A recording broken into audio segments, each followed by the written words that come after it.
بسم اللہ الرحمن الرحیم۔ برادران اسلام، چند دنوں سے جب سے مبارک ثانی قادیانی کا کیس کا فیصلہ ہوا ہے، اس وقت سے پاکستان میں ایک ذہنی اور فکری انتشار پایا جا رہا ہے اور پاکستان کے لوگ بہت پریشان ہیں۔ اصل میں پاکستان چونکہ لا الہ الا اللہ محمد رسول اللہ صلی اللہ تعالیٰ علیہ وسلم کی بنیاد پہ بنا ہے۔ پاکستان کا مطلب کیا؟ لا الہ الا اللہ۔ دستور ریاست کیا ہوگا؟ محمد رسول اللہ۔ یہ نعرہ لگا کے پاکستان بنایا گیا تھا۔ اب جتنا اس پاکستان کو اس جڑ سے دور کرنے کی کوشش کی جائے گی تو اتنی ہی پاکستان کے اندر بے چینی پھیلے گی۔ پاکستان کے آئین میں قادیانیوں کو مسجد بنانے کی اجازت نہیں، مسلمانوں کے مذہبی شعار استعمال کرنے کی اجازت نہیں، ان کو تبلیغ کرنے کی اجازت نہیں۔ یہ قانون موجود ہے، اس کے اوپر کوئی دوسری بات نہیں۔ جب یہ آئین موجود ہے، قانون میں یہ بات موجود ہے، تو پھر اس کو خام خواہ چھیڑنا اور اس میں ترمیم کرنے کی کوشش کرنا اور یہود و ہنود کی خوشنودی حاصل کرنے کی کوشش کرنا میرے خیال میں یہ دانائی نہیں ہے۔ ایک محب وطن پاکستانی کے لیے ضروری ہے کہ وہ جو بھی فیصلہ کرے اس میں دو چیزوں کا خاص طور پہ خیال رکھے، ایک اسلام کا اور دوسرا پاکستان کے آئین کا۔ تو قاضی جسٹس فائز عیسیٰ نے جو فیصلہ دیا ہے، اس کی جو 42ویں شق ہے وہ بڑی خطرناک ہے کہ پرائیویٹلی قادیانی اپنے مذہب کی تبلیغ کر سکتے ہیں، پرچار کر سکتے ہیں۔ قادیانی ایک ایسا غلیظ پودا ہے کہ جو کانٹے دار بھی ہے اور بدبودار بھی ہے، جس کی عفونت بھی بڑی خطرناک ہے اور جس کے کانٹے بھی بڑے خطرناک ہیں۔ میں چند مثالیں پیش کر دیتا ہوں۔ مثلا روحانی خزائن کے اندر مرزا قادیانی کا یہ قول موجود ہے، وہ کہتا ہے رأیتنی فی المنام عین اللہ وتیقنت اننی ہوا، کہ میں نے خواب میں اللہ کے عین کو دیکھا اور پھر میں نے یقین کر لیا کہ وہ میں خود ہی ہوں۔ اب آپ مجھے یہ بتائیں کہ اگر مرزا قادیانی کا کوئی ماننے والا اپنے گھر میں دائیں بائیں کے دوستوں کو بلا کے یہ بات کر رہا ہو تو وہ بندہ جس کے سینے میں ذرا بھی اللہ کی محبت موجود ہے، کیا وہ برداشت کرے گا؟ اور اگر وہ برداشت نہیں کرے گا تو پھر ظاہر ہے بات گریبان تک پہنچے گی کہ نہیں پہنچے گی، فساد ہوگا کہ نہیں ہوگا، دنگا ہوگا کہ نہیں ہوگا۔ مرزا قادیانی وہ کہتا ہے مجھے وحی آئی کہ اللہ نے مجھے ارشاد فرمایا انت منی بمنزلۃ ولدی، کہ قادیانی تم میرے بیٹے کی طرح ہو۔ استغفر اللہ۔ اب آپ سورہ اخلاص پڑھتے ہیں تو اس میں کیا ہے؟ قل هو اللہ احد اللہ الصمد لم یلد ولم یولد۔ اللہ کی ذات وہ ہے کہ اس نے نہ کسی کو جنا ہے اور نہ وہ جنا گیا ہے۔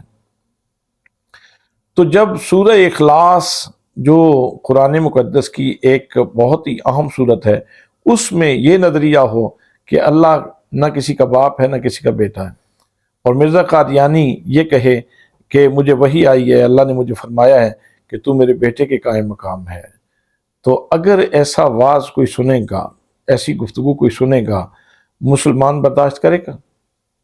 اگر برداشت نہیں کرے گا تو پھر جھگڑا ہوگا کہ نہیں ہوگا؟ اسی طرح بہت ساری باتیں ہیں۔ مرزا قادیانی ایک جگہ پہ کہتا ہے کہ انا اعطیناک الکوثر، یہ سورہ مبارکہ جو ہے یہ میرے بارے میں نازل ہوئی، میری شان میں نازل ہوئی۔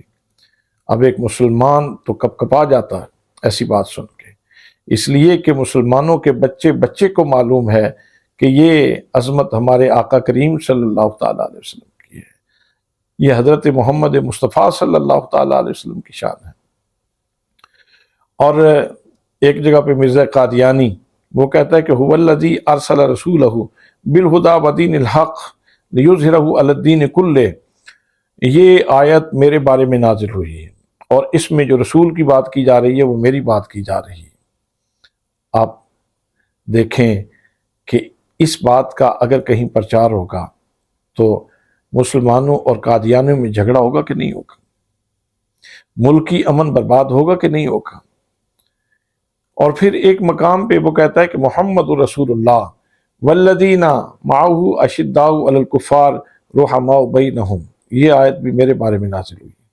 یعنی قادیانی اگر کلمہ پڑھنے میں لا الہ الا اللہ محمد رسول اللہ پڑھیں تو ہمارے سامنے جھوٹ بولیں گے، لیکن جو ان کا اصل محمد رسول اللہ سے مراد ہے وہ ہمارے آقا کریم صلی اللہ علیہ وسلم نہیں ہے، وہ اپنے مرزا قادیانی کو مراد لیتے ہیں۔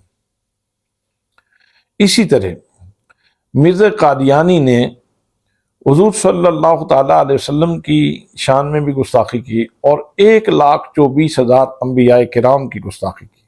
اس نے کہا تمام رسول میری جیب میں موجود ہیں، میرے جبے میں موجود ہیں۔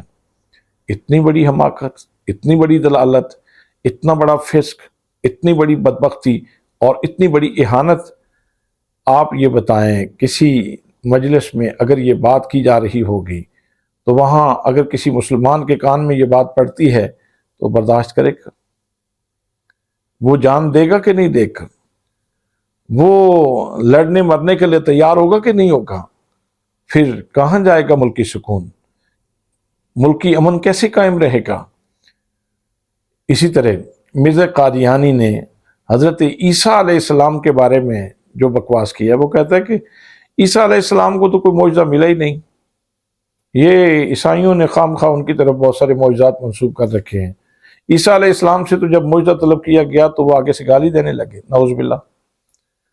اب آپ عیسائیوں کو چھوڑیں، وہ تو اپنے چرچ بیچ رہے ہیں، لیکن مسلمان ابھی تک مسجد سے محبت کرنے والے ہیں اور اپنے آقا سے محبت کرنے والے ہیں۔ قرآن پاک میں اللہ کریم نے ارشاد فرمایا، حضرت عیسیٰ علیہ السلام کا یہ ملفوظ ہے، ابری الاکمہ، میں جو مادر ذات اندھا ہے اس کو ٹھیک کرتا ہوں، والابرص، اور برس والوں کو ٹھیک کرتا ہوں، وأحیی الموتیٰ بإذن اللہ، میں مردوں کو زندہ کرتا ہوں بإذن اللہ، اللہ کے اذن سے۔ یہ تینوں معجزات ہیں حضرت عیسیٰ علیہ السلام کے اور قرآن پاک نے بیان کیے ہیں۔ اسی طرح آپ فرماتے ہیں انی اخلق لکم من الطین کہیئۃ الطیر فانفخ فیہ فیکون طیرا بإذن اللہ، کہ میں پرندے کی شکل بناتا ہوں اور اس میں پھر پھونک مارتا ہوں، وہ اللہ کے اذن سے اڑنا شروع کر دیتا ہے۔ تو یہ بھی معجزہ ہے حضرت عیسیٰ علیہ السلام کا۔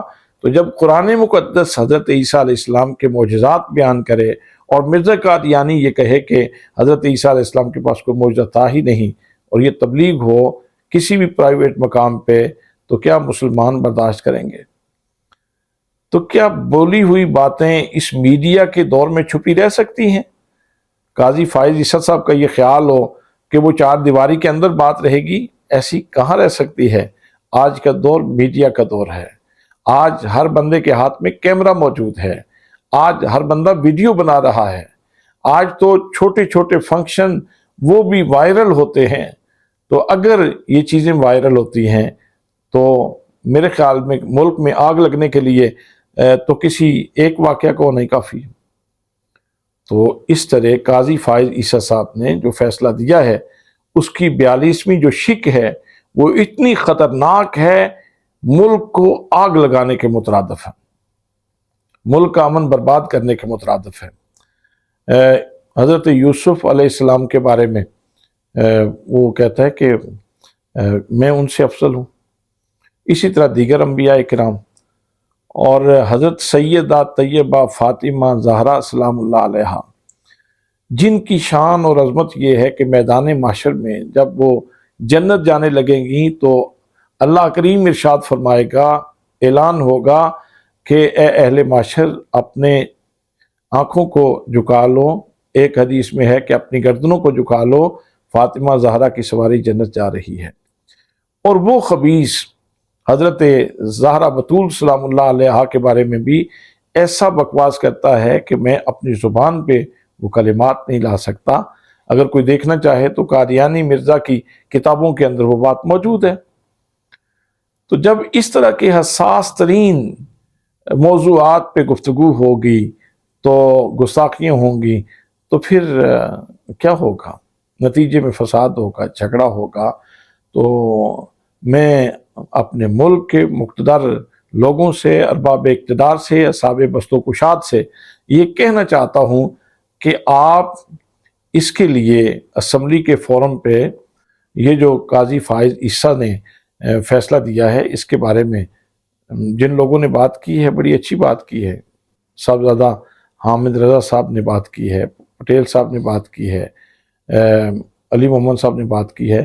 یہ سیاسی وابستگیوں سے بالا تر ہو کے سوچنے کی بات ہے، یہ کسی سیاسی وابستگی کی بات ہی نہیں۔